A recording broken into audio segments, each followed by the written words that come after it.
Today is Saturday, November 7th. Today would have been my father-in-law's 92nd birthday, but he's been gone for a long time. He's been gone since 2001. Miss him. When the kids were growing up, they used to call him Buddy. He never wanted to be called Grandpa. He wanted to be called Buddy, because he always, when he saw anybody, he'd go, "Hey, Buddy, how you doing? Hey, Buddy." So when we would go to fairs, they had in Baltimore, Michigan, every June they had a strawberry festival, and my kids, well, we would go, and like it was, rides and cotton candy and snow cones and candy apples, and like you'd play games and go on rides. It was a fun time, and all the grandkids, we would all go. Bring the grandkids, because he had 5. Bertie had 2. Really had 6. 7. I'm thinking about it. I had 3. Bertie had 2. And Tom had 2. So that's 7. And they would all go, and they'd all go with Buddy around the park. And whenever they would run and go to a ride, and then they'd come back and they'd run up to him and they'd go, "Hey, Buddy, give me $1." And he'd reach in his wallet and give him $1. And then they'd run away, and another kid would go, "Hey, Buddy, give me $1." And everybody kept like looking at him thinking, "Oh my God, they're taking advantage of that old man, and he's giving them all that money." So he had to tell a couple people, "No, I'm Buddy." That's my name, so Buddy. And they go, "Oh, okay, that makes sense." But today's his birthday. So happy birthday, Dad. But today is Nitty Freckles. I love that channel name, Nitty Freckles. It's John and Heather. John and Heather's, I think it's their 5th anniversary. So they get a song. Happy anniversary, happy anniversary, happy anniversary, happy anniversary. Happy, happy, happy, happy, happy anniversary. Happy, happy, happy, happy, happy anniversary. Well, happy anniversary to John and Heather. We have a great day. It's later today. I'm going to close it. It's going to be a short video, really. Oh, I was going to tell a story today. I had promised that when I did a tag yesterday for Christy did the tag with me yesterday, and I said that I was going to tell the story on another day. And I've told it before. I always like to preface it with that I've told it before, so you don't have to hear it again. You can just break through it if you didn't. But we had gone in 2005 to Disney World. And was it 2005? Yeah, it was. But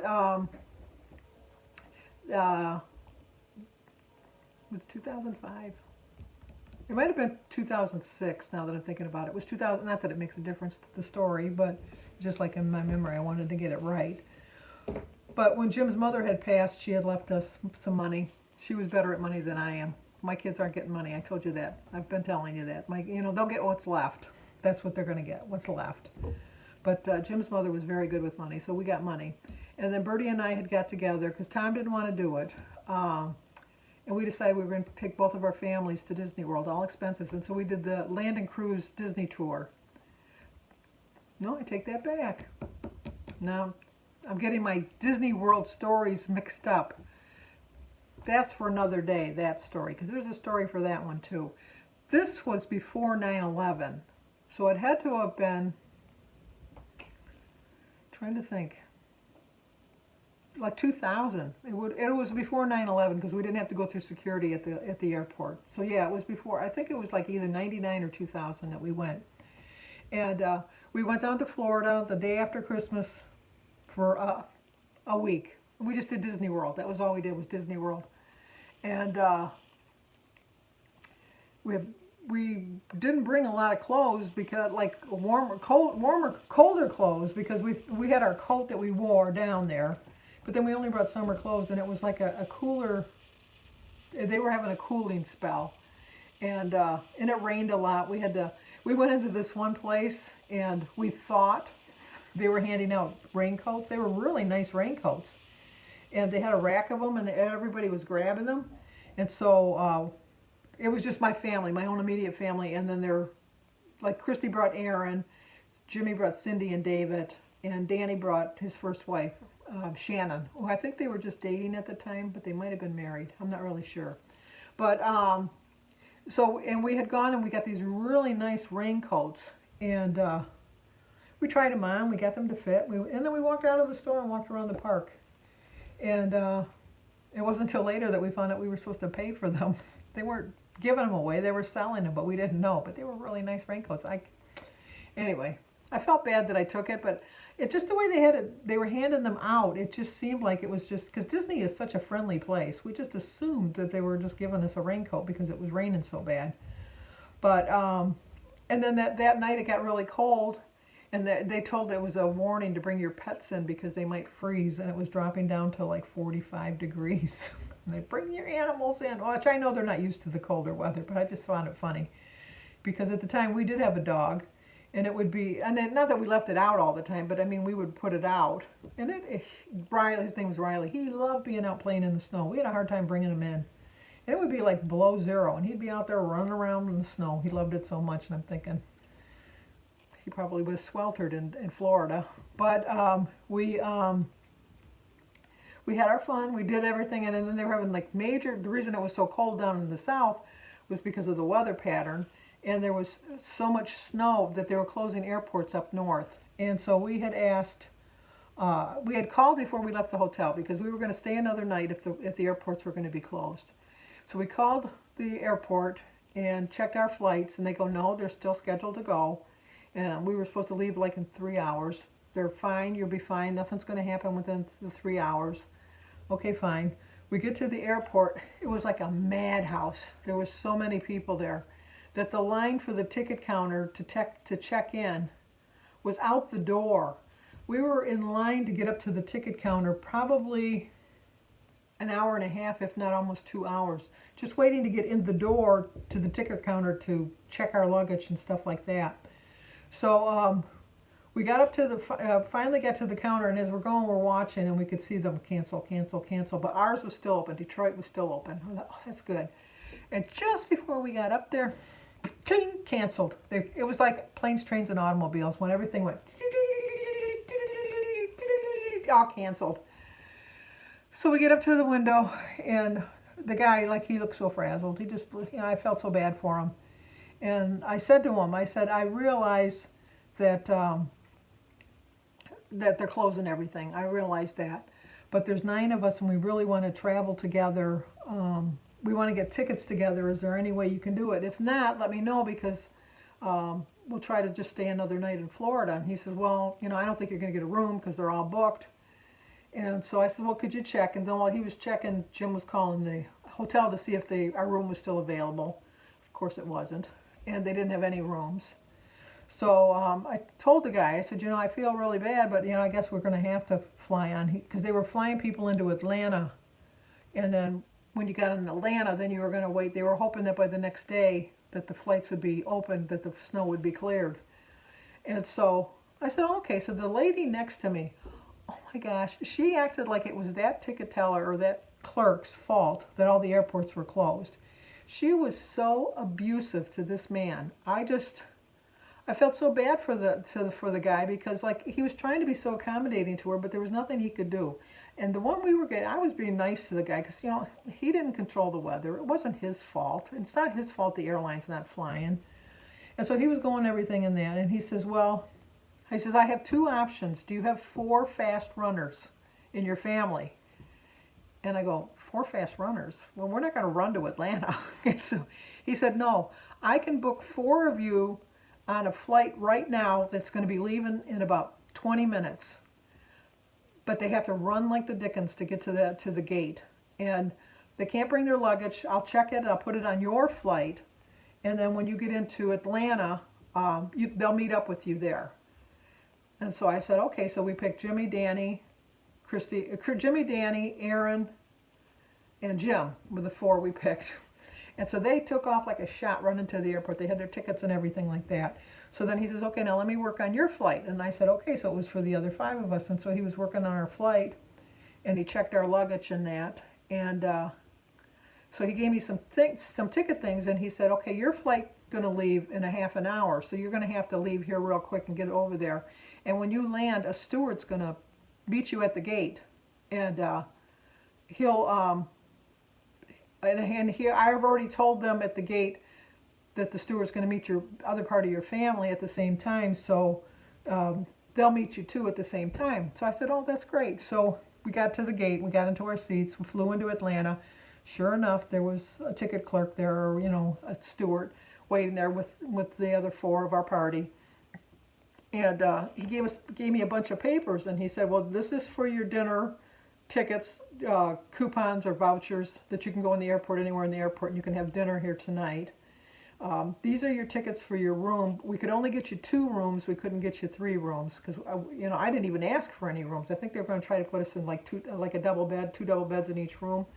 So he said, I can only get 2 rooms. And I go, we can make do with that, because I wasn't even expecting a room. And then he gave us vouchers for breakfast and lunch for the next day, just in case the flight didn't leave on time. I says, well, thank you so much. I said, now how do we get to the airport? Oh, I'm going to bring you to the bus. The bus is going to bring you, and the bus will pick you up in the morning. I go, well, who do I pay? And you don't pay anybody. It's on the airline. I said, oh, okay, fine. So we went to the hotel. It was in a really bad area of town, though. That was the only bad thing. And Jimmy kept singing, bad boys, what you gonna do? What you gonna do when they come for you?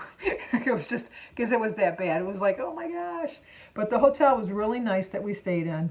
And we, you know, obviously spent the night. We got up in the morning, and they actually served breakfast at the thing, like, you know, like a continental breakfast type of thing. So we got, you know, like some donuts and stuff like that before we left to go to the airport. And then we got to the airport, we went and had a regular breakfast and checked in at the gate. And we were sitting there, and they had given us the ticket stubs because they said that we didn't even have to bring our luggage. We had to sleep in the same stuff, but they gave us a little traveling bag that had, like, you know, a razor and shampoo and stuff like that, toothbrush and toothpaste. So we still have our same clothes on, but we had the little thing that we could at least, you know, personalize ourselves. We'll get ourselves halfway decent looking. And so I was sitting there, and I recognized the nasty lady at the other airport, and she was sitting in the chair, and I sat down next to her. Now, I'm just assuming that they were accommodating everybody, and I didn't see her on the bus. And so, you know, I says, oh, well, where did you spend the night? And she says, you got to be kidding me, right? And I go, well, yeah, it was kind of bad driving through the neighborhood. I says, but the hotel was really nice. And she says, hotel? And I go, yeah, they put us up at the Best Western over here in Atlanta. They put you where? And I said, at the Best Western. And she says, you got to be kidding me. And I go, well, what hotel were you at? She says, hotel. I slept on the floor all night. I went, oh. I didn't tell her about the vouchers because I didn't want to piss her off anymore. So we got on the plane and we flew home. And when I got home, I wrote a letter to the airlines for all of the people, because I took names as I was going, so that they would be recognized as good employees, because they represented their airline really well. And we've flown on them before. Again, after that, it was American Airlines, and it was like they treated us like we were like I was their mother, and Jim was the father, and this was their brothers and sisters. I mean, we got like super treatment. It was really good. But it was a trip to remember. So, okay, as I said in my little opening thingies, like, you can't change the beginning, but you sure can change the ending, and I'm doing that. I'm changing my ending. I'm doing really well on my program here. I lost 1.3, which I'm very happy with. I've really got my mindset right. It's late in the day. Look what time it is. I had a good day today. I ate properly. Stayed on plan, but I've been spending most of the day watching the election coverage and stuff, so that's why I didn't really get on here before and show you my food and things like that. But it's all about your mindset. That's all. It's all about your mindset. I don't need to tell you that. You knew that. You knew that. You didn't need me telling you that. And I think that I had to get to where I was at the beginning to know where I'm at now, to know that I never want to get back to that beginning part again. 304.2, I never want to see that number again. I really never want to see that number again. But I'm in the next set of digits. I was 209.9. At first I was thrown, because when I got on my scale this morning, I was trying to put it into my phone so that I could compare it to like a year ago, because I realized that I have the VTech app and I have a VTech scale, and so I was going through something in my apps and things that I saw that, and I was trying to compare it to last year to this year, and I don't know what I did, but when I got on the scale, every time I got on it, it kept saying kilograms instead of weight, pounds. So then I thought, I just was getting so frustrated. So finally I just read the thing, and then I went on Google and figured it out, and it came out 209.9. And then I sat in a chair and stayed really calm, and then figured out how to change the scale on my app, because I did something on my app that changed it on the scale. And I figured it out, and I got back on there, and yeah, it was 209.9. So I was really happy. So now I'm going to work on getting securely into those set of digits. So next week I can have another pound loss and get to 208.9. Just inch my way to my 204.2 goal, which is for now 204.2, which is 5.7 pounds away. I'm going to do it. I know it. I'm going to do it. So if you're new to my channel, please subscribe, leave a comment, hit that like button, and share it if you think somebody might like to see it. And as always, stay safe.